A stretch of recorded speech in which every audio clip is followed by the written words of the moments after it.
If you've watched the YouTube, the movie about the black hole, the Journey Into One, it's like 6 minutes and something.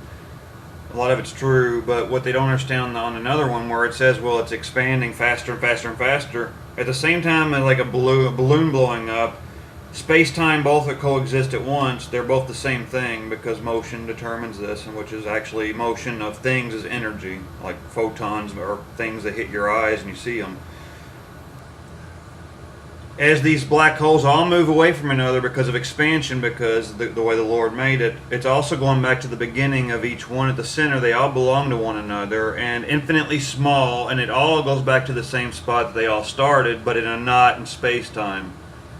And it all exists because God wanted to tie the devil up and have this place eat him alive. And he's going in there for screwing with your loved ones and you, no matter who you are. In the end, he's going to go forever, ever. The universe will eat him, and he'll never, ever fall through the other side. And it's never going to stop getting worse. That's the end of time, and it's also where the beginning was, and the expansion to begin with. That's the truth. Just like a balloon expanding, but they're all still connected at the center.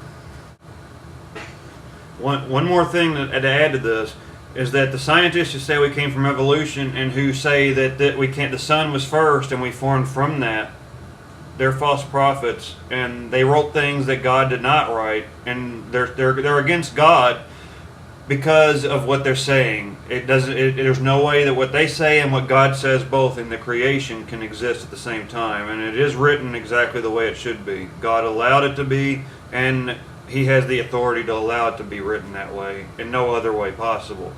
So if you want to do what I do and you want to look at movies and stuff, you're going to see more and more evil men predicting things that aren't even real.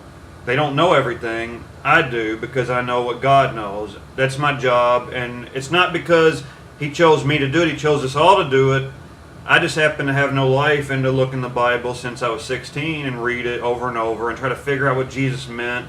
How can this be? How come he lets bad? Why would he throw diseases on people? All these things that atheists, even if I was like these other people, like you might be, whenever you read the sword coming out of the mouth, I defeated you, or like the alien on that movie, knowing where the light shoots out of his mouth.